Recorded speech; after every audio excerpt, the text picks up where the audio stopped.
En Diario Financiero celebramos 36 años en los que somos más que cifras, somos señales. Te invitamos a ser parte del mes aniversario en df.cl/aniversario. Diario Financiero, las señales que te importan. Muy buenos días a todos los que están aquí presentes y a todos que nos escuchan a través de la señal de df.cl. Mi nombre es Paula Vargas, yo soy la subdirectora de Diario Financiero y en esta oportunidad, a nombre de la Asociación de FP y por supuesto de DF, les agradecemos por participar hoy de este encuentro que hemos denominado Licitación de Afiliados Antiguos e Impacto en las Pensiones. Este es uno de los tres encuentros que vamos a realizar durante las próximas semanas, donde justamente vamos a profundizar con expertos cómo podemos mejorar las pensiones de una manera sostenible. Antes de presentar al panel, voy a contextualizar un poco por qué nosotros hacemos esta actividad. Y bueno, es evidente, se está discutiendo en el Senado esta reforma al sistema previsional. Queremos también nosotros, desde la perspectiva de los expertos, tener una opinión crítica y una opinión especializada de cómo ven aquellos puntos claves que se discuten hoy en día en esta reforma. Primero tenemos las implicancias, como ya les mencionaba, para los afiliados y las pensiones acerca de la licitación de afiliados antiguos. Otro punto clave es el destino del 6%, es algo que viene hablándose y viene discutiéndose hace mucho tiempo, y por supuesto la necesidad de modernizar el régimen de inversiones, considerando que cada punto adicional de rentabilidad puede aumentar las pensiones en hasta 25%. Entonces son aspectos súper relevantes que llevamos discutiendo muchísimo tiempo, que hoy está en el Senado particularmente viéndose, y nosotros también aquí queremos discutir esta política pública que es clave también dentro a nivel Estado y a nivel también de la opinión pública, porque es un tema que también alcanza o tiene ribetes de cómo mejorar también la legitimidad del sistema. Y justamente, bueno, para hablar de todos estos temas, tenemos aquí un panel muy especializado, muy experto en temas de pensiones. Voy a partir presentando a don Joaquín Cortés. Él es expresidente de la CMF, economista, académico y empresario e ingeniero comercial de la Pontificia Universidad Católica de Chile, máster en Economía de la Universidad de Chicago, con más de 40 años de trayectoria. Ha liderado entidades como AFP Provida, compañías de seguro, además de desempeñarse en roles claves como en el BBVA, Chemical Bank y el Banco Central de Chile. Reconocido también es su aporte al mercado de capitales, donde ha buscado impulsar la inclusión y la internacionalización financiera. Muy bienvenido, don Joaquín. Por supuesto, con nosotros también Natalia González, también bienvenida. Ella es académica e investigadora del FAR-UDD, abogada de la Pontificia Universidad Católica de Chile, Master of Law de la Universidad de Chicago. Ha ocupado roles claves en instituciones públicas y privadas. Fue subdirectora del Instituto Libertad y Desarrollo, trabajó en los Ministerios de Hacienda y Energía e integró la Comisión Experta del Proceso Constitucional, participando en la Subcomisión de Sistema Político. Hoy día de vuelta el tema también a la mesa de la opinión pública. Además, también fue la primera directora del Centro de Derecho Regulatorio y Empresa de la Facultad de Derecho de la Universidad del Desarrollo. Bienvenida. Gonzalo Acamilao, él es economista, socio de Consul, con amplia trayectoria en asesoría económica, finanzas corporativas, es PhD en Economía de la Universidad de California, economista de la Universidad de Chile, actualmente es co-chair del Comité de Inversiones y Negocios de AmCham, consejero electo de SOFOFA, presidente de Empresas Alianza, IF Securitizadora, miembro del Comité Editorial de la revista FEN, y entre otras medallas que tiene aquí. Gonzalo, que me extendería un poco de tiempo más para contar quiénes son cada uno de ustedes, pero yo creo que con esta presentación queda claro por qué están acá y de qué nos van a hablar. Así que, bueno, muchísimas gracias a ustedes tres por aceptar esta invitación. Para nosotros es muy relevante que personas expertas, profesionales expertos, analicen desde un punto de vista técnico lo que hoy en día está en discusión en el Congreso, y de una política pública que, como decía al comienzo, es muy relevante y muy central para no solamente para la sostenibilidad de las pensiones, sino también mercado de capitales y, por supuesto, para la legitimidad del sistema. En ese sentido, bueno, nosotros, el panel, hoy día lo que vamos a analizar es justamente la famosa que se denomina licitación de stock de afiliados. El Ejecutivo lo que ha planteado inicialmente, a lo que está hoy día en el Congreso, es lo que implica que el 10% anual de cotizantes se vaya, vaya a un administrador con una menor comisión, ¿ya? Cubriendo aproximadamente 10 años. Ese es el plazo que hoy día está. Y de estos seleccionados, que se podrán revertir esta decisión en aproximadamente 30 días. De conocer esta decisión, qué sé yo, tienen 30 días para decir acepto o no que me cambien de AFP. Y esta comisión entiendo yo que es una comisión fija por 10 años, ¿ya? Esto es lo que está en el Congreso, distinto es si van a haber alguna indicación, entiendo que la mesa técnica está presentando el gobierno en la mesa técnica algún ajuste, pero lo que está hoy discutiendo, lo que está hoy en el Senado es esto, esta licitación de stock por el 10% de los afiliados, con 10 años, por 10 años y menor comisión y que eventualmente este traspaso se acepte o no durante los 30 días siguientes. Ese es el contexto que tenemos para la conversación de hoy. Pero primero, en términos generales, a cada uno de ustedes, ¿qué les parece, antes de ir de lleno a esto, qué les parece la reforma en general? ¿Cómo se ha planteado y cómo se ha planteado también a nivel de discusión en el Congreso? Digamos que este ad referéndum, esta primera etapa, y cómo ven ustedes que se va a desencadenar. Joaquín. Gracias. Primero, gracias por la presentación, a pesar de que dijiste que tenía 40 años trabajando en el mercado de capitales. Puede ser. Primero, cuando uno quiere juzgar un proyecto de reforma, tiene que partir discutiendo cuáles son las causas de las malas pensiones. Y las causas de las malas pensiones, ya hay consenso sobre esto, son la baja tasa de cotización, las lagunas previsionales y la de jubilación. Y además que la rentabilidad futura se espera que no sea igual que en el pasado. Ahora, cuando se planteó el proyecto original, los objetivos del proyecto original eran aumentar las pensiones futuras, terminar con la AFP, introducir un sistema de reparto y crear un Estado inversor. Cuando uno tiene muchos objetivos, las cosas se complican, digamos. Y esa reforma no necesariamente apuntaba a lo que yo mencioné, que eran las causas de las malas pensiones. Ahora, yo entiendo que el proyecto ha ido mutando. No sé muy bien en qué estado actual está, porque hay poca información. Yo entiendo que se están incorporando aspectos de ingeniería financiera al proyecto, crear un fondo que emitiría una deuda. Ahora, la ingeniería financiera sirve para traspasar los riesgos, no sirve para traspasar los riesgos y traspasar los costos. No sirve para crear riqueza o para generar más recursos al respecto.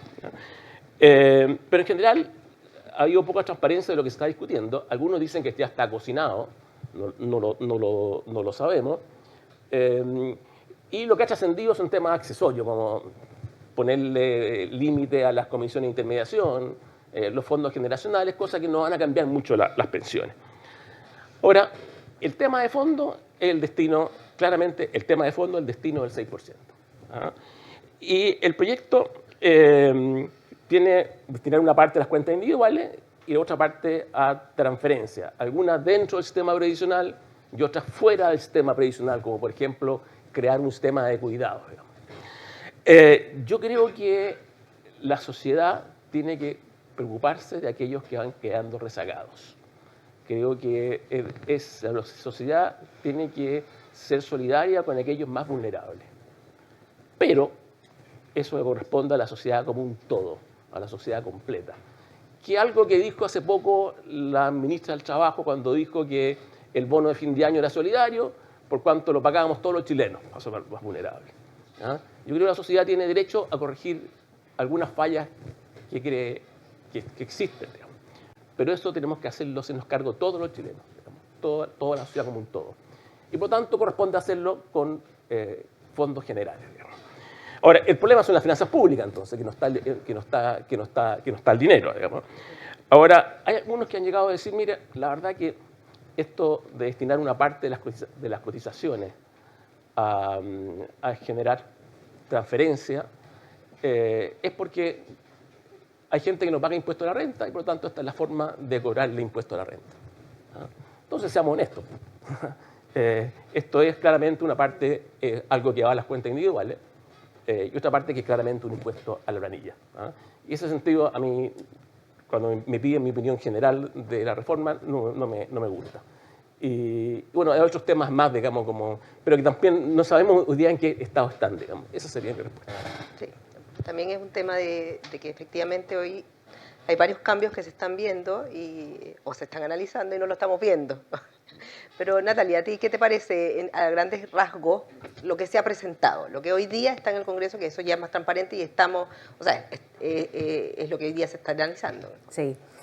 Bueno, también muchas gracias por la invitación a la Asociación de AFP, al Diario Financiero, DF, y a los copanelistas por compartir esta conversación.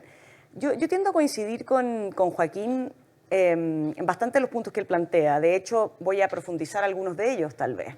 El objetivo es mejorar las pensiones, pero nosotros tenemos algunos problemas de base, ¿verdad? Tenemos problemas de base en el mercado laboral, tenemos una informalidad que el año pasado rondó el 30% más o menos en términos de cifras, tenemos brechas además entre mujeres y hombres en la participación en el mercado tanto formal como informal y también brechas salariales.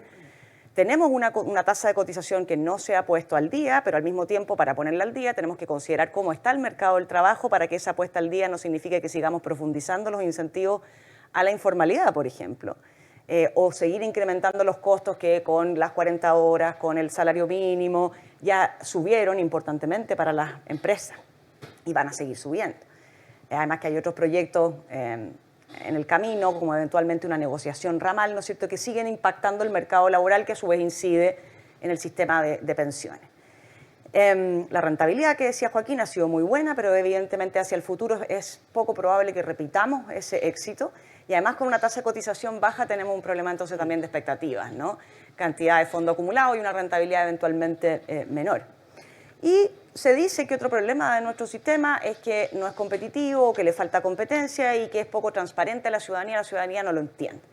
Pero si uno mira que ese es el conjunto de problemas que eventualmente tendríamos que resolver, bueno, ¿lo hace o no el proyecto presentado, el proyecto que conocemos, lo que se está discutiendo al referéndum, que yo ahí comparto con Joaquín, que es poco transparente esa discusión de cara al público? Yo creo que el proyecto no lo hace y apunta los dardos equivocadamente hacia otro lado. ¿Ya? ¿Y por qué no lo hace? Porque si tú vas a destinar una parte de la cotización, de este aumento del 6%, a una cuenta que no es una cuenta individual, sino que es una cuenta que eventualmente se destina hacia reparto o se va a destinar a prestarse, ¿no es cierto?, ya sea intrageneracionalmente o un fondo solidario. El problema es que entonces tú no generas un incentivo para estar empleado en el mercado formal. Entonces tú quieres apuntar hacia un norte, pero generas incentivos en el sentido absolutamente contrario. Luego, necesitamos mejorar la rentabilidad, ¿no es cierto?, de nuestros fondos de cara a cómo se viene el futuro. Y lo vamos a conversar con detalle más adelante, pero introducimos esto de la licitación del stock, que hasta donde yo puedo entender, va a tener un impacto, o puede tener un impacto muy significativo en las pensiones en términos del golpe que se le puede dar a la rentabilidad. Lo que estamos buscando hoy día es que las administradoras puedan invertir en activos diferentes, en activos que a lo mejor son más ilíquidos, pero que rentan más, y cuando tú obligas a licitar un stock forzosamente, bueno, a lo mejor esa apuesta se pone en riesgo y entonces de nuevo ponemos en riesgo otro objetivo que es la rentabilidad. Queremos más competencia, se dice, y esto eventualmente se lograría en parte por esta vía, ¿no es cierto? Pero yo no estoy tan convencida porque aquí quienes pueden participar, según el proyecto que conocemos, estos inversores privados de fondos, también incluye la posibilidad de que participe el Estado. ¿Ya? Y no solo el Estado en cuanto a crear una entidad, sino que eventualmente el Banco del Estado, que tiene una administradora general de fondos, ¿verdad? Y el Estado hoy día no participa. Entonces, como está dispuesto hoy día en el proyecto, hasta donde yo entiendo, que pueden participar quienes concentren menos de un 30% del mercado, bueno, el Estado no tiene nada hoy día. Entonces va a poder participar y con mucha ventaja frente a los privados, llevándose una cuota relevante de esa competencia que más bien va a tender a concentrarse en estas entidades estatales. Y a introduciendo, y eso lo podemos conversar después, a un actor en el mercado de capitales que hoy día no lo tenemos relevantemente, que es al Estado. ¿Ya? Y cuánto entonces incide la política o empieza a incidir la política en la dinámica del mercado de capitales. Que se supone que queremos más claridad, más certeza, no menos incerteza, ¿verdad? Y más competencia y no concentrar. Y por último queremos reglas más claras, más transparentes. Pero resulta que por lo menos la estructura básica del proyecto lo que hace es alejar a los afiliados, a los consumidores, a los usuarios, del trato directo con tu inversor de fondos de pensiones, porque nos pone a una entidad única con la que vamos a tener que lidiar y que no sabemos hoy día si va a tener la capacidad o no de gestionar, de hacerse cargo de todos los problemas, porque esto hay calidad del servicio, hay oportunidad del servicio, esto no es solamente invertir. Y entonces a mí me parece que, sinceramente, los objetivos que debiéramos buscar, o el proyecto no los recoge adecuadamente o derechamente genera los incentivos contrarios. Bueno, Natalia también nos ha planteado varias preguntas, varias interrogantes que dejan o que están, digamos, respecto del proyecto mismo, tal como lo conocemos. Gonzalo, ¿a ti qué te parece? A ver, ¿Qué mira, puedes agregar a esta discusión? No, primero que, o sea, Joaquín planteaba, ¿no es cierto?, que el objetivo es de un proyecto de reforma de pensiones mejorar las pensiones, pero yo le agregaría que también tienen que ser financieramente sostenibles en el largo plazo. Cuando hablamos de un sistema de pensiones, no estamos hablando de los próximos 5 o 10 años, estamos hablando de los próximos 40, 50, 100 años. Entonces, cualquier reforma que hagamos para mejorar las pensiones, tenemos que preocuparnos de que también sea solvente en el largo plazo. Y lo segundo, y lo tercero es que sea robusto, porque está el ahorro, ¿no es cierto?, de toda la fuerza de trabajo durante toda su vida, digamos. Entonces, cualquier innovación que hagamos ahí, tenemos que estar seguros de que no vamos a generar riesgos operativos de otro tipo. Y eso es algo que el sistema ha probado. O sea, el sistema tiene una larga historia y ha sido robusto a riesgos operativos. Ahora, cuando uno mira el proyecto, yo creo que las cosas buenas son, primero, haber planteado el tema, porque se requiere una reforma de pensiones, y llevamos mucho tiempo discutiendo en el país una reforma de pensiones. Entonces, yo creo que es positivo que el gobierno haya planteado un tema. Segundo, yo creo que el aspecto positivo es aumentar la tasa de cotización en 6 puntos porcentuales. Si uno compara con la OCDE en promedio son 18 puntos porcentuales, entonces nos faltan 8 puntos porcentuales. Partir con 6 puntos porcentuales es un avance. Y yo diría que hasta ahí están las cosas buenas del proyecto. ¿Dónde empiezan los problemas? Empieza precisamente cómo se distribuye ese 6%. Porque en la medida que yo parte de ese 6% no va a mi cuenta de capitalización individual, eso se llama un impuesto al trabajo. Porque la diferencia entre lo que yo recibo por mi trabajo, ¿no es cierto?, que es el costo de la empresa, y que no va en algún beneficio directo mío, es un impuesto al trabajo. Entonces, lo que estamos incorporando es un impuesto al trabajo. Y como decía Natalia, cuando yo incorporo impuestos al trabajo, lo que hago es incentivar en el margen la informalidad más que la formalidad.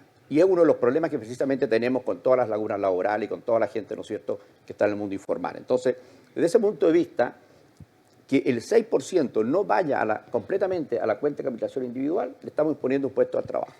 Ahora, algunos plantean, bueno, que es un 1%, un 2%, pero esa es la puerta de entrada. Todos sabemos que una vez que rompemos el principio de que estos son ingresos de los trabajadores para sus pensiones, que en ningún escenario a los trabajadores les va a sobrar recursos cuando se jubilen, ¿no es cierto? A todo el mundo le va a faltar algo de recursos, no tiene ningún sentido usar esos recursos para otra cosa.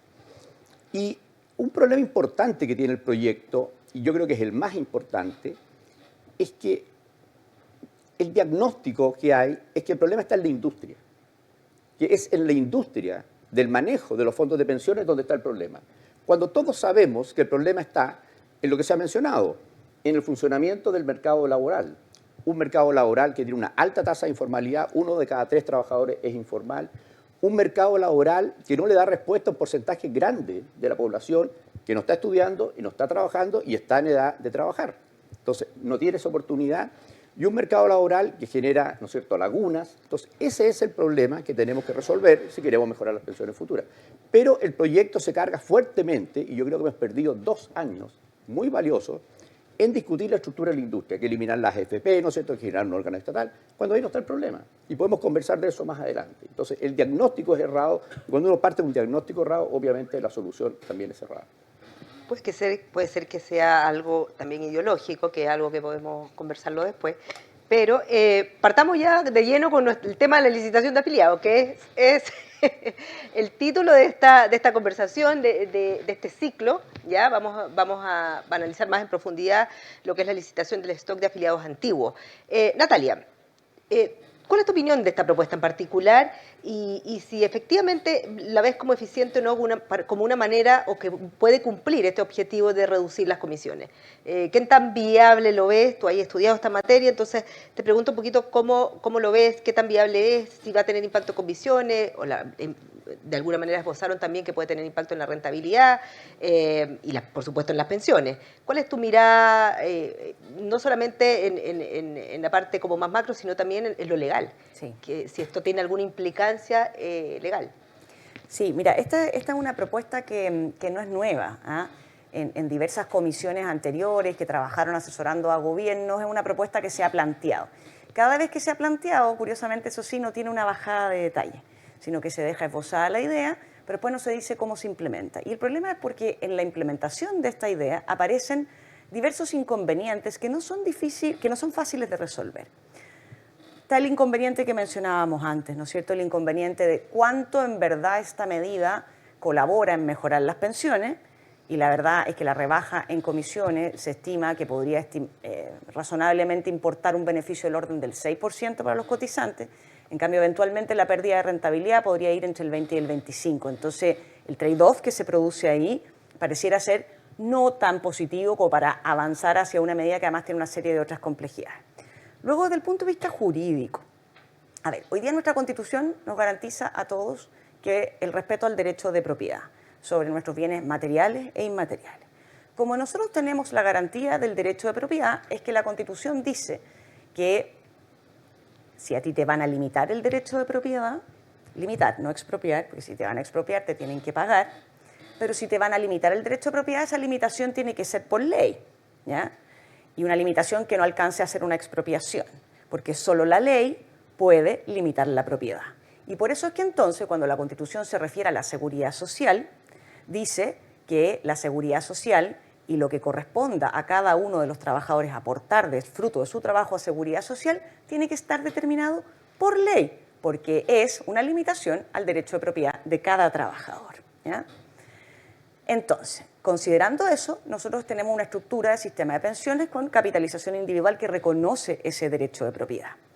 Cuando el proyecto plantea que un grupo de afiliados, que por lo demás está todo delegado a normas inferiores, reglamentos y normativa incluso de la superintendencia y de otros organismos, que no sabemos quién es el grupo de afiliados, cómo se agrupa, quiénes lo vamos a integrar o no, que hay un grupo de afiliados que va a ser forzosamente transferido con su ahorro previsional, con sus cotizaciones, hacia un inversor privado o público que ofrezca una menor comisión, a mí me falta algo de la esencia del derecho de propiedad, que es el derecho de propiedad te da la facultad de usar, gozar y disponer. Soy yo como propietario el que dispongo de mi bien material o inmaterial, no un tercero. Yo dispongo voluntariamente del fruto de mi trabajo. Ya está por ley asignado a un modo que es las pensiones. Y está muy bien, porque nosotros privilegiamos el consumo presente. Entonces está bien que la ley se preocupe. ¿Quién me va a administrar ese fondo? Si yo privilegio la rentabilidad o la comisión, si yo privilegio la calidad del servicio, la oportunidad, la cercanía de una sucursal, es problema de cada cotizante. Entonces, cuando el proyecto lo plantea como una transferencia forzosa, donde además la contracara o lo que me dicen, pero mire, quédese tranquila porque usted va a tener 30 días para retractarse. Yo hasta donde recuerdo el retracto, uno se retracta de una decisión que tomó. Aquí yo no tomé ninguna decisión, la tomaron por mí. Entonces, no es un retracto, eso es incorrecto. Aquí simplemente opera una suerte de silencio positivo, donde yo después como cotizante tengo la posibilidad de salirme, pero donde hay asimetrías de información brutales.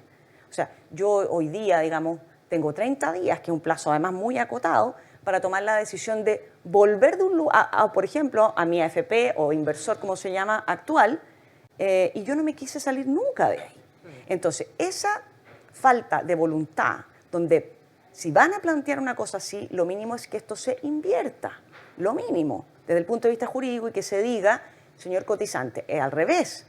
Le voy a dar 30 o 60 días para decidir, aquí hay un inversor que ofrece una comisión menor, este es el costo a lo mejor en rentabilidad, y con la información disponible y completa y íntegra, yo tomar la decisión si me quiero cambiar o no, pero no al revés. Y al revés implica algún tipo de inconstitucionalidad?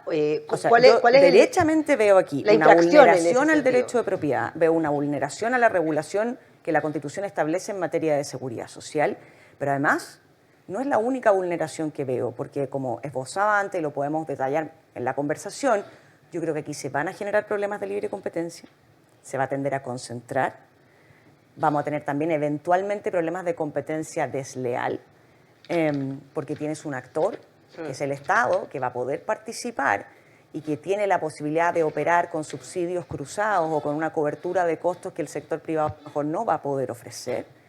Y entonces creo que la multiplicidad de dilemas legales, desde afectación al derecho de propiedad, afectación al derecho a la seguridad social, libre competencia, competencia desleal y eventualmente incluso para las propias administradoras estar apropiándose de fondos que no les pertenecen en estos traspasos, también podría implicar un problema a nivel internacional, ¿no? Por el tema de la expropiación, de alguna Sí. manera. Bueno, yo creo que esos temas vamos a profundizarlos un poquito más adelante. Natalia, gracias.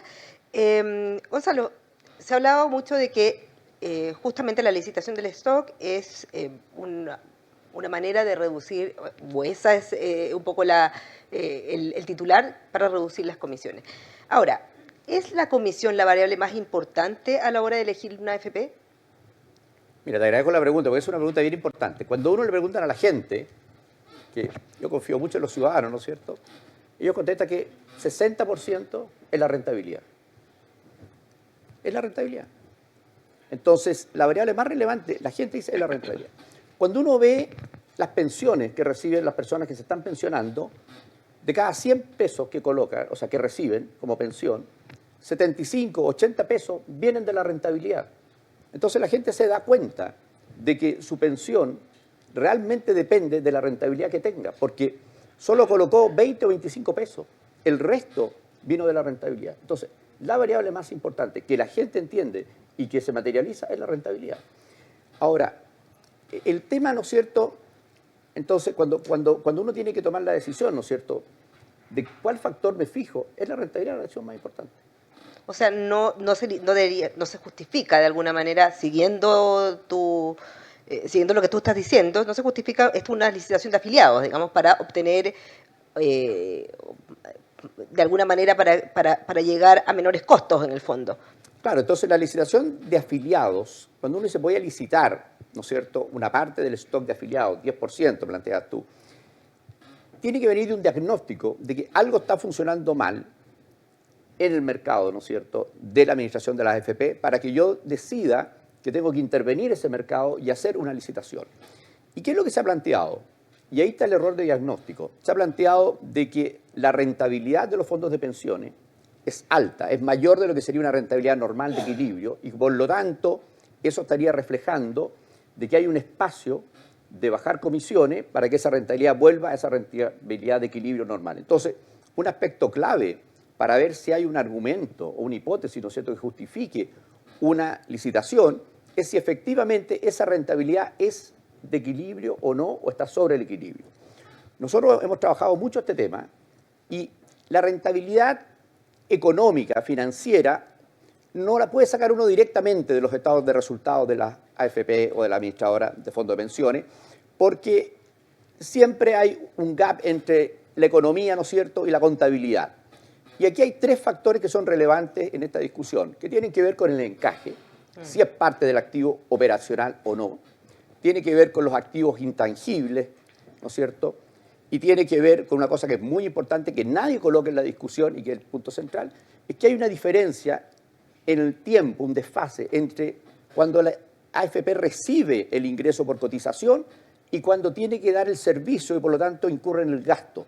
Porque en el sistema, ¿no es cierto?, uno recibe un día la cotización y tiene que darle servicio por 40 años. Entonces, ese desfase que hay entre el ingreso y el costo para un FP, uno lo tiene que incorporar cuando uno hace un cálculo de rentabilidad. Y cuando uno corrige por esos factores, uno encuentra que la rentabilidad de las administradoras de fondos de pensiones son similar a otras industrias en Chile y afuera. Por ejemplo, es similar a la industria bancaria, es similar a la compañía de seguros y es muy similar a la industria de administración de fondos. Entonces, el primer hipótesis en que la que se justificaría una intervención del mercado a través de una licitación es que hay rentabilidades sobrenormales o fuera del equilibrio, es falsa. Y hay que hacer bien los números. Y lo segundo, se habla de que el mercado no es competitivo. Pero hay muchas formas de analizar los mercados competitivos. Tenemos la Fiscalía Nacional Económica que tiene manuales de cómo uno revisa si los mercados competitivos. Y este mercado es competitivo.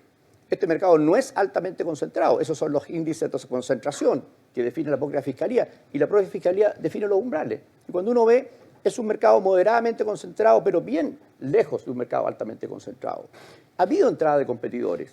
No es un mercado en que no ha habido entrada de competidores. Las comisiones en promedio han bajado. Es decir, hay una serie de factores que indicarían que no es un mercado no competitivo y que no tiene rentabilidad esa norma. Entonces, si no están esas bases, ¿qué justifica una licitación del stock? Y como decía Natalia, yo comparto mucho todos esos riesgos que tiene la licitación del stock.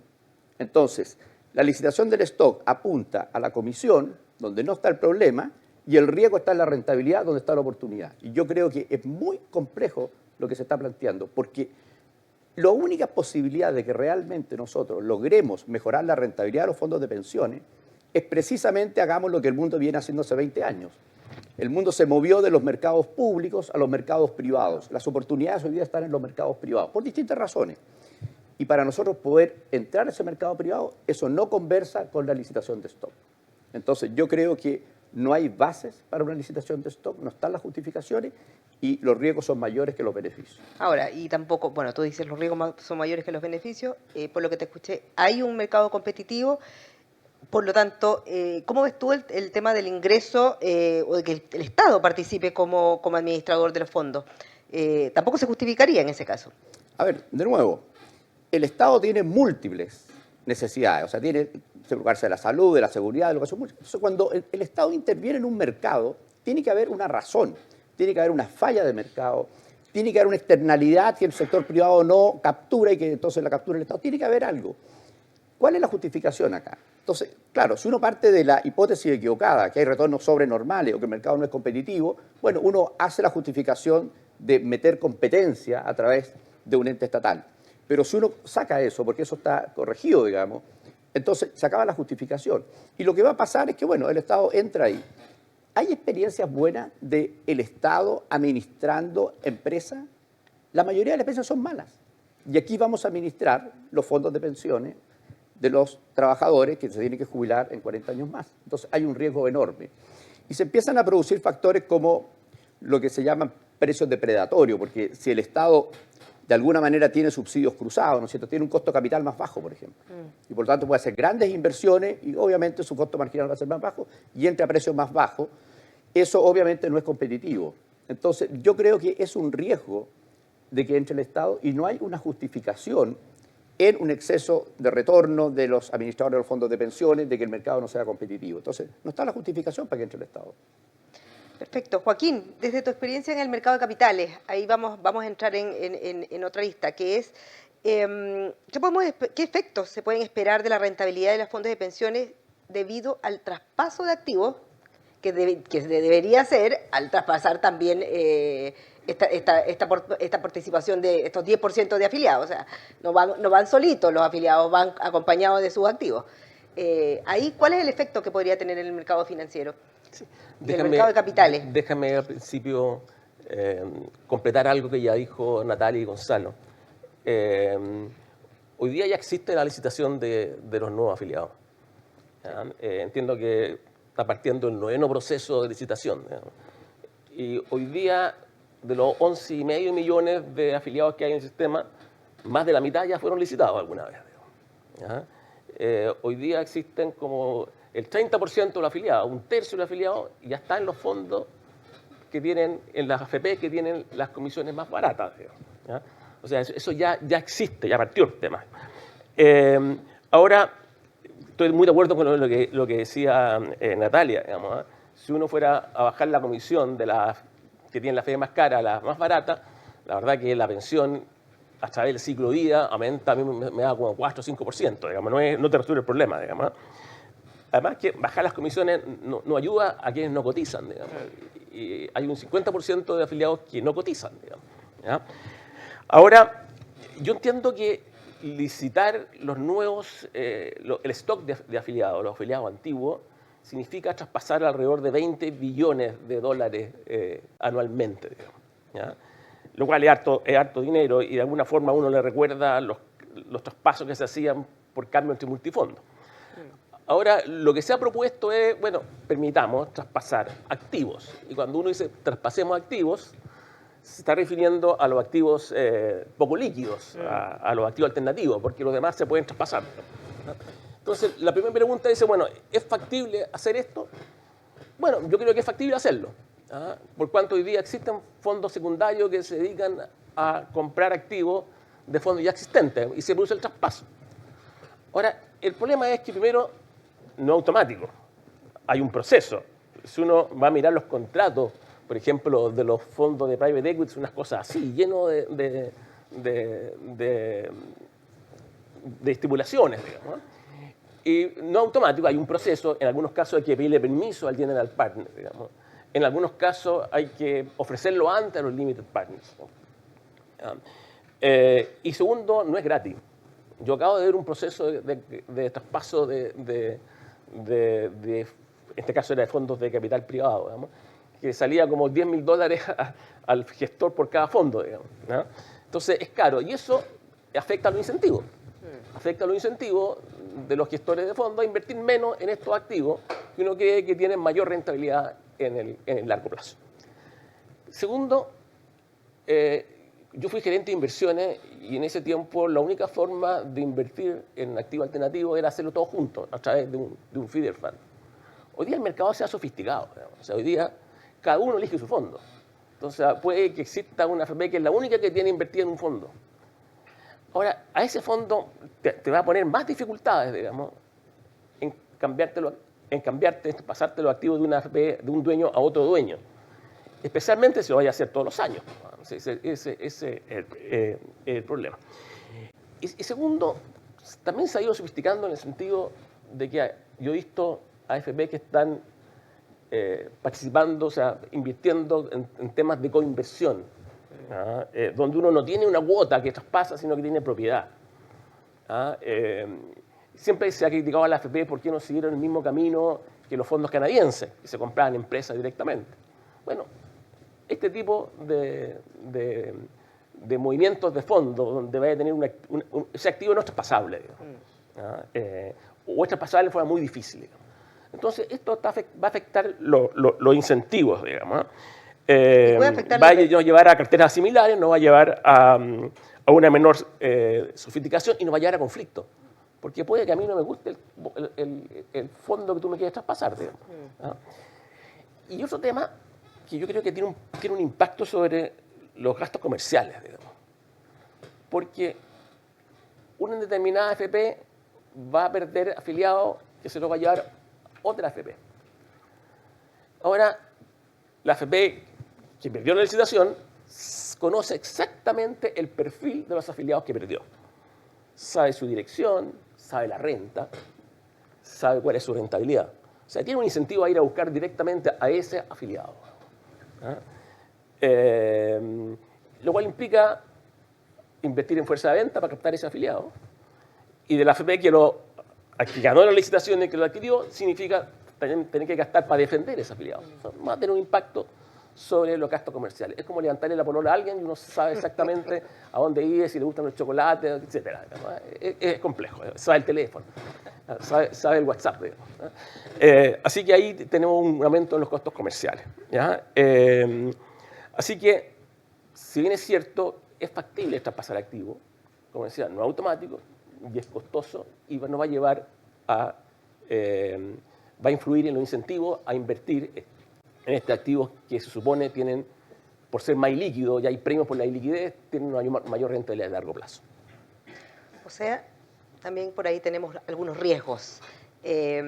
Natalia, hablábamos al comienzo, en tu introducción, de todos los riesgos también en materia de jurídica.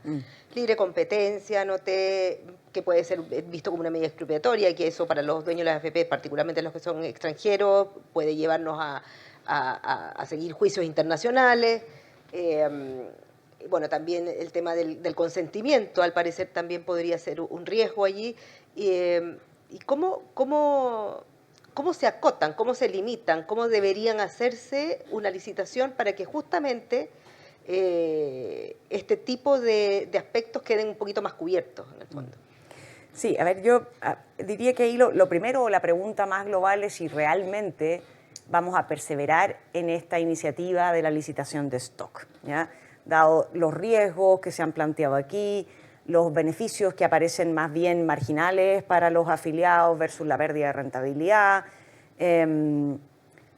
porque de nuevo solamente estamos mirando la variable comisión, no estamos mirando otras variables que son parte de la competencia que debiera incentivarse en la industria. Entonces, pero suponiendo que el acuerdo va hacia allá y que esto se va a incorporar, que espero que no, de verdad, porque no veo el costo-beneficio para sacar un punto de equilibrio aquí, ni jurídico ni económico, pero por de pronto lo que decía, ¿no? O sea, pedir el consentimiento en forma previa, no asumirlo. De lo contrario, yo tengo la impresión de que aquí vamos a terminar, como ha ocurrido en otras industrias o en otros mercados, con una alta tasa de judicialización. Aquí tú puedes caer en recursos de protección, donde termina resolviendo eventualmente en la Corte Suprema una cuestión de política pública en última instancia, y eso ya nos ha ocurrido en salud, y la verdad es que lamentablemente el problema de aquello es que terminan definiendo los jueces la política pública cuando no son los llamados a definirla, ¿verdad? Recursos de protección, recursos ante el Tribunal Constitucional. Dado que pueden haber juicios pendientes, entonces podemos terminar con inaplicabilidades ante el TC de una norma que se considera inconstitucional. Y esas inaplicabilidades aplican para el caso concreto, entonces vamos a ir acumulando, como ha ocurrido también, un stock de recursos de inaplicabilidad ante el Tribunal Constitucional. Yo creo que no hay que extremar la discusión hacia allá. Y lamentablemente, te voy a decir una cosa que es entre jurídica y política, pero hoy día el Tribunal Constitucional tiene una composición que si es que esto persevera en el proyecto de ley, es difícil ir a discutirla en tanto proyecto de ley al Tribunal Constitucional, ¿ya? Y entonces probablemente quienes tengan esta causa van a apostar más bien por, si es que esto llega a salir como una ley publicada, cuando cambie eventualmente la composición del tribunal, bueno, empecemos a judicializar esto con los recursos de inaplicabilidad, ¿ya? Entonces nos vamos a llenar de recursos de protección, nos vamos a llenar de recursos de inaplicabilidad, eventualmente si esto termina por concentrar, yo creo que también nos vamos a meter en problemas con las autoridades de libre competencia. Entonces, la verdad es que generar más incertezas con un instrumento que no cumple el propósito, a mí me parece, la verdad, que no es el camino a seguir. Creo sí que a lo mejor sí pudiésemos mirar cómo está funcionando la licitación de afiliados nuevos, ¿ya? Y a lo mejor ahí hay variables que tú puedes modificar para tratar de incentivar mayormente la competencia. Y entonces, por ejemplo, mirar el plazo en el que se otorga esa licitación. Por ejemplo, hoy día es la comisión la variable que hace que una AFP se gane a quienes van a entrar al mercado laboral. Pero ¿por qué no incorporamos otras variables que puedan ser relevantes para nosotros los afiliados, como para asignar esos contratos? Entonces, me parece que hay un espacio, no respecto del stock, pero respecto de los nuevos afiliados, donde podemos seguir profundizando la entrada de nuevos actores al mercado. O sea, hay posibilidades también de, o sea, si queremos estimular la competencia, está por otro lado, en el fondo, desde otra mirada. Sí. Gonzalo, justamente hablando de las posibilidades de informar adecuadamente a este 1.300.000 de personas afiliados que podrían participar de este proceso de licitación de stock, ¿tú lo ves viable que se llegue a comunicar a todos ellos al mismo tiempo, que lleguen a tiempo a poder retractarse o no, o eventualmente si se incorpora, por ejemplo, el que sea explícito que tú que aceptes este cambio, ¿se ve viable que en ese plazo se logre? A ver, mira, yo antes quiero tomar un poquito lo de Joaquín, digamos, de el tema de los activos alternativos y el efecto que tienen. Yo creo que esto es bien importante porque nosotros, uno de los problemas que tenemos en nuestro sistema de pensiones es que fuimos pioneros, pero nos fuimos quedando atrás en varias cosas. La tasa de cotización es obvio que nos quedamos atrás, pero otra cosa es en el portafolio de activos a los que tienen acceso, ¿no es cierto?, las administradoras de fondos para invertir los fondos. Y el mundo se movió hace varios años ya a esto que se llaman los activos alternativos privados. O sea, las grandes compañías donde se ha creado más valor no están transándose en la bolsa. Yo no puedo comprar una acción de esa compañía. Se mantienen en el mundo privado por mucho tiempo y los retornos ahí son muy altos, o sea, hay retornos de 10, 15, 20%. Nosotros hemos sido muy cautos en lentamente ir transitando. Canadá, los países europeos han sido pioneros en esto y entonces una forma de compensar toda la caída en pensiones, producto que caen las tasas de interés, que la gente vive más tiempo, es que invierten en activos que tienen más retorno. Las AFP estaban partiendo en este proceso. Banco Central ha sido cauto en ir aumentando los límites, todavía, ¿no es cierto?, le tiene sublímites respecto a lo que podría entrar. Y ahí es donde hay más valor y ahí es donde hay más diferenciación entre las AFPs, porque hay que hacer relaciones de largo plazo, hay que descubrir cuáles son esos fondos que van a ser los que van a llevar la rentabilidad y hay que permitir que a uno le den acceso. O sea, no es tan fácil como ir a comprar una acción de Copec en la bolsa. Entonces, cuando estamos partiendo en ese proceso, cuando nos estamos subiendo a ese carril que nos iba a permitir aumentar la rentabilidad, le vamos a incorporar un shock al sistema en el cual, piensen ustedes, un gerente de inversiones que el próximo año le van a sacar a lo mejor el 10% de su cartera y el próximo año el 10%. El foco de ese gerente de inversiones es otro. ¿Para qué construyo relaciones de largo plazo si tengo esta volatilidad de corto plazo? Entonces, yo creo que el efecto que eso, y nosotros hemos hecho números, ese efecto va a ser bien significativo sobre las pensiones. Ahora, si tú le puedes informar a la gente del proceso, ¿cuál es el efecto? Pues cuéntanos el efecto va a ser número. al menos del 10%. O sea, la caída de pensiones va a ser de al menos del 10%. Porque, como decía, acordémonos, de cada 100 pesos, 75 viene de la rentabilidad. Entonces, si yo puedo aumentar la rentabilidad, si ya con esta rentabilidad logré que de 100 pesos 75 viene de la rentabilidad, con mayor razón si puedo entrar en estos activos alternativos. Y si de alguna manera, como decía Joaquín, el mundo financiero permite todo se puede hacer, pero todo tiene un costo. Cuando uno se siente, ¿no es cierto?, a decir, oye, que yo quiero esto, lo necesita, perfecto, pero esto te va a costar esto. Y si uno puede hacer estimaciones, nosotros hemos hecho esas estimaciones, eso puede tener un efecto al final en la pensión de 10%. Entonces, es bien dramático cómo se puede afectar la pensión producto de incorporar este shock al sistema. Si tú le puedes informar, hoy día están las redes sociales, hoy día le vas a poder informar. Lo que no le vas a poder informar es qué va a pasar con la rentabilidad con el que se gane la licitación. Porque tú le vas a poder informar que va a haber una licitación, que va a ser para el menor costo, que te costa usted, pero ¿cómo le vas a informar lo de la rentabilidad? Entonces, ¿qué va a hacer la persona? Le generaste una incertidumbre enorme. Entonces, yo creo que desde ese punto de vista, aunque tú sepas lo que pasa, para tomar la decisión va a ser muy difícil, porque le vas a estar, como Estado, señalando que la variable importante es el costo. Cuando él sabe que es la rentabilidad. Cuando él ve en su pensión que es la rentabilidad, pero tiene al Estado regulador, ¿no es cierto?, que le dice, no, fíjese en el costo. Entonces la distorsión que vamos a entrar en el sistema es muy grande. Bueno, y eso yo creo que podemos acotarlo al final, pero también tiene que ver con un componente de legitimidad del sistema, donde también se han creado muchos mitos probablemente, y el tema costo así ha sido algo permanente, ha sido un tema permanente de cuestionamiento, políticamente al menos. Pero bueno, sigamos con la parte más técnica, porque acá estamos con técnicos, no con políticos, aunque nuestro público aquí también tenemos políticos. Pero bueno, Joaquín, justamente, y aquí quiero ver un poquito cómo conversan también las distintas disposiciones, las distintas articulados que se están incorporando a este proyecto de pensiones.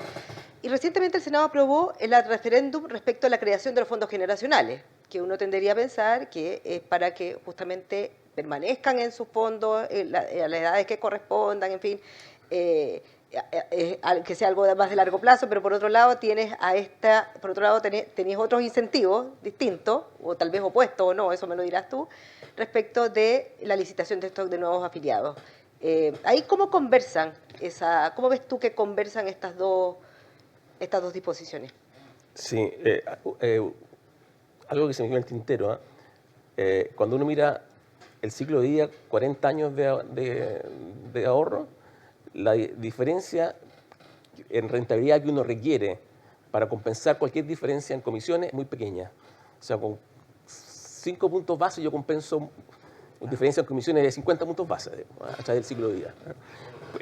Un poco por lo que decía Gonzalo, no es el foco, ¿no? Es la rentabilidad. Yo siempre pensé que, como decía nuestra Paula, ¿no?, yo tengo 40 años, así que yo estaba en los fondos, 40 años de mercado de capitales, no 40 años. No sé. No 40 años.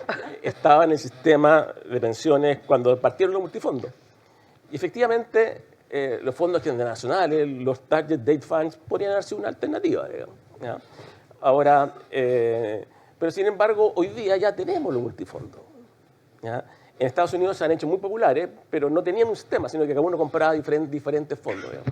Acá no estamos partiendo de cero, ya tenemos los multifondos, la gente los conoce, ¿ya? Entonces, la pregunta es, ¿qué es lo que aportan los multifondos, los fondos generacionales cuando ya tenemos los multifondos?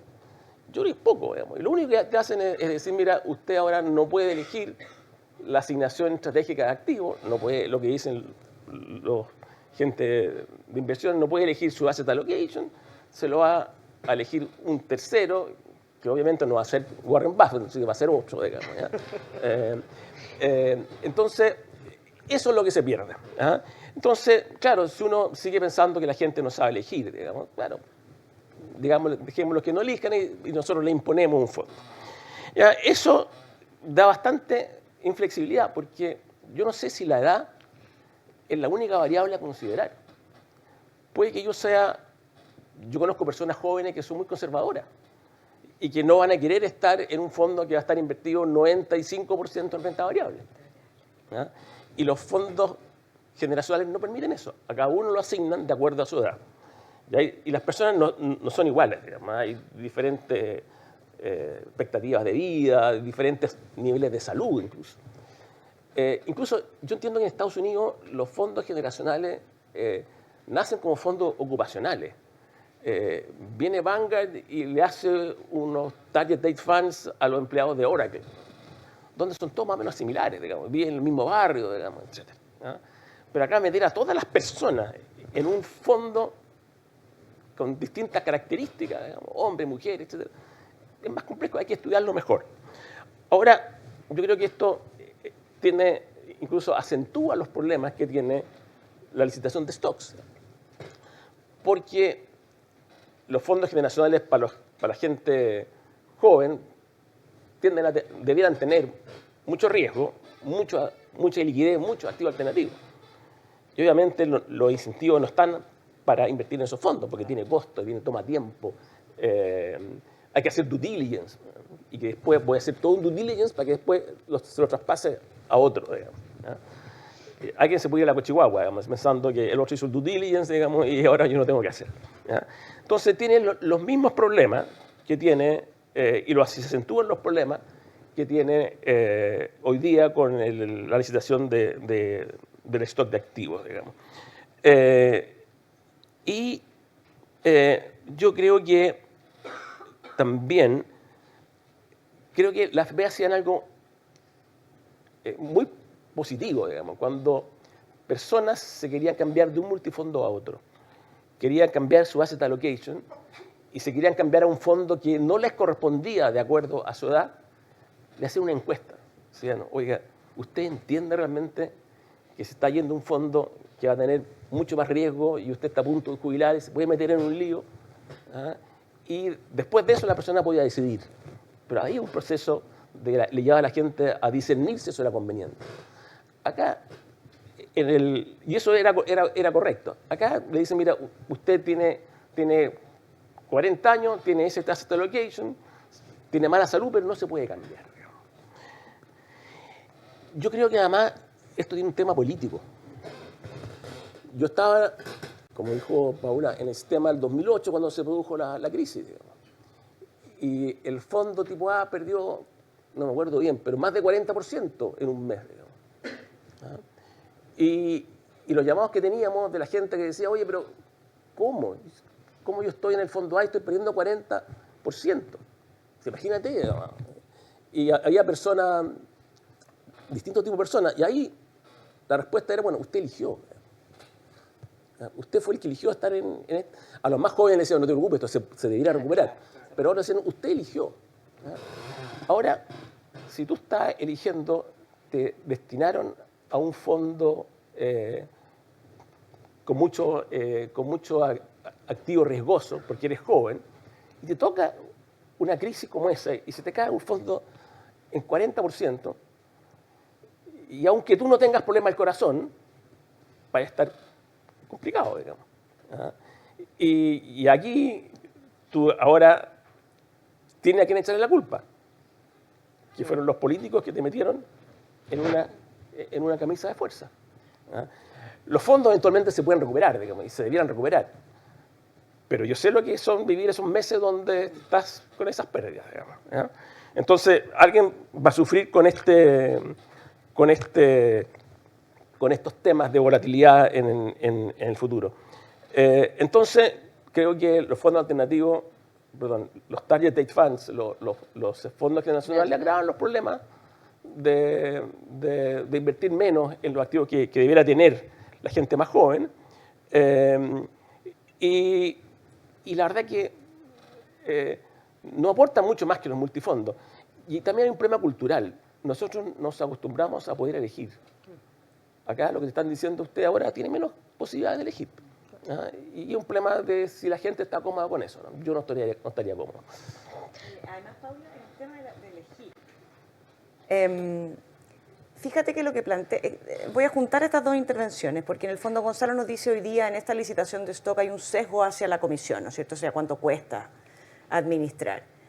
Las personas, por otro lado, no tienen toda la información o no la van a poder tener si es que se les pidiera el consentimiento para tomar una decisión con toda la información sobre la mesa.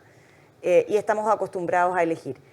Y es curioso que se ponga el sesgo ahí, porque cuando uno mira benchmarks internacionales, Chile no está administrando o gestionando mal los costos del sistema de pensiones. Al revés, está por sobre países que siempre miramos muy hacia arriba. Estamos por sobre Suecia, por ejemplo. Entonces, quiero poner el foco ahí porque estamos poniendo de nuevo el problema donde no está. No es que Chile tenga específicamente un problema de una magnitud significativa en términos de costos del sistema. Y sin embargo, estamos poniendo todas las herramientas apuntando hacia ese target que es donde no está el problema y además limitando otro tipo de posibilidades donde sí lo tenemos, que es la rentabilidad. Ahora, si la licitación de stock de afiliados antiguos no es el camino, como lo han ustedes señalado reiteradamente y en todas sus intervenciones, ¿cuál es el camino para justamente lograr una reforma que equilibre la necesidad de reducir comisiones, aumentar las pensiones y proteger los derechos de los afiliados y la estabilidad del sistema? ¿Cuál es el camino allí? Partamos con usted, Joaquín. Bueno, la respuesta es un poco obvia. ¿Cuáles son las causas de las malas pensiones? Apuntemos a las causas de las malas pensiones. Y nadie mencionó aquí el tema de las comisiones como una de las causas fundamentales de las malas pensiones. Entonces, lo que tú estás preguntando es, queremos mejorar las pensiones y queremos más competencia. ¿Ah? Yo la verdad a esta hora me perdí un poco, no sé si el aumento en la edad de jubilación está incluida en el paquete o no. ¿Ah? Entiendo que no, yo creo que eso es clave, digamos. O sea, no se puede dejar de lado, es una irresponsabilidad no explicar a la gente que tiene que jubilarse más tarde, digamos, ¿no? Eso primero, digamos, o sea, y me parece una aberración no incluirlo. Después, creo que el tema de la comisión, introducir la comisión por saldo, es algo que hay que explorar. Y eso porque para la gente de renta más alta, que tiende a correlacionarse con la gente más influyente, la comisión por saldo es muy importante, muy fuerte. Y esa tiene el incentivo a negociar, digamos, favoreciendo al resto, digamos. Entonces es un tema que no hay que tampoco dejarlo de lado. También me pareció interesante la propuesta del economista Schmidt-Hebel, que también se refería al tema de licitación del stock, que dijimos que no era lo más relevante. Pero en el fondo dice, mira, hagamos una encuesta y preguntémosle a la gente lo que quiere. La cercanía con los afiliados, me parece un tema importante. Y por último, yo creo que hay que simplificar la discusión. Aquí, por una parte, hay un tema de aumentar las cotizaciones a las cuentas individuales, ¿ok? Y por otra parte, está el interés de hacer redistribución con los fondos, con los recursos del fondo de pensiones. Y esto inicialmente tiene que ver más bien con dentro del sistema y el día de mañana, y también alguna fuera del sistema. Y el día de mañana eso puede ampliarse a otros temas. Bueno, financiemos esto con otro tipo de impuestos. Si alguien está dispuesto a poner un impuesto a la planilla para financiar cualquier cosa, bueno, ese es otro tema, separémoslo, digamos, hagámosle claridad conceptual, digamos. Esa sería mi primera reacción a ese tema. Natalia. A ver, yo como te decía antes, respecto al tema de la licitación, más que en la del stock me enfocaría en qué variables podemos mejorar en la licitación que hoy día se hace para los nuevos afiliados. Luego creo que lo que ha dicho Joaquín es imprescindible, o sea, cuáles son las causas y ataquemos esas causas del problema. Pero otra cosa que nos hemos ido dando cuenta desde que está vigente la PGU es que además el problema no era tal vez de la magnitud que nos imaginábamos y que está o es posible focalizar el problema. Porque las medidas que nosotros hemos comentado acá de alguna manera impactan para quienes se van a jubilar en el mediano o largo plazo. Pero tenemos un problema hoy día, ¿no es cierto?, de ciertos grupos de personas que efectivamente a lo mejor a una tasa de cotización similar, años de trabajo, etcétera, están recibiendo o podrían recibir una jubilación menor. Pero es un grupo acotado. Estamos hablando de un porcentaje relevante a lo mejor ahí de mujeres, ¿ya? Y entonces cuando uno logra acotar el problema, tú puedes priorizar eventualmente, ¿no es cierto?, ese gasto público, porque yo sí estoy convencida que eso hay que solucionarlo con fondos generales de la Nación, y entonces ya la magnitud del problema es más abordable, ¿ya? Entonces, entender que hay un grupo específico al que a lo mejor tenemos que ir a tenderle una mano hoy, pero tenderle una mano sin dañar los pilares del sistema tal y como está hoy, que es no perjudicar la libertad de elección, no perjudicar los incentivos a activos rentables, no perjudicar los incentivos a incorporarse formalmente en el trabajo. Luego, yo creo que se puede avanzar, y mucho más probablemente de lo que se ha hecho, en la gestión de cobranza de las cotizaciones adeudadas. Hoy día nosotros tenemos un problema de densidad de las cotizaciones no solamente porque tenemos una tasa que no está actualizada, pero también porque tenemos un problema de cobranza. Y entonces ahí han surgido diversas propuestas, incluso entiendo que de la misma asociación, para ver sistemas donde la tesorería, el servicio de impuesto interno y eventualmente, ¿por qué no pensar en un sistema más centralizado de gestión de cobranza que agilice esos procesos y ayude a densificar las cotizaciones que hoy día tenemos pendientes? Luego hay una serie de otras iniciativas, ¿no es cierto? Se ha escuchado, por ejemplo, un bono al nacer, la posibilidad de hacer un descuento en el consumo para el ahorro. A mí me parece que todas esas iniciativas son muy creativas. Y en algunos países, cuando uno ve el derecho comparado, te das cuenta que tienen cierta aplicación. Entonces, ¿por qué no abrirnos a cosas donde realmente apuntemos al foco de mejorar las pensiones y no hacia una reorganización de la industria o donde marginalmente con el tema de las comisiones no vayamos a generar realmente un impacto significativo? Gonzalo. Sí, mira, yo antes quiero comentar un tema que creo que es importante. Esto de licitar stock es lo que se llama ingeniería social, ¿no es cierto? Yo trato de replicar en un laboratorio, ¿no es cierto?, cómo sería un mercado perfecto de competencia. Y trato de tomar. Estamos llenos de experimentos en que esto ha sido exitoso, pero también estamos llenos de experimentos en que esto ha sido grandes fracasos, porque es muy difícil sustituir al mercado, sustituir la decisión individual de la persona que sabe, como decía Joaquín, si quiero tomar más riesgo, si quiero tomar menos riesgo. O si realmente, como decía, lo que me importa es la rentabilidad, no es la comisión. Entonces, tenemos que tener cuidado de experimentos que uno los puede diseñar muy bien, pero en realidad cuando uno lo trata de aplicar a la realidad, las complejidades son enormes. Hemos mencionado algunas de las complejidades, pero lo más complejo que hemos aprendido de todo esto es que hay complejidades que no conocemos y que se gatilla cuando ya estamos en eso. Entonces, yo quiero dejar esa advertencia cuando discutimos esto.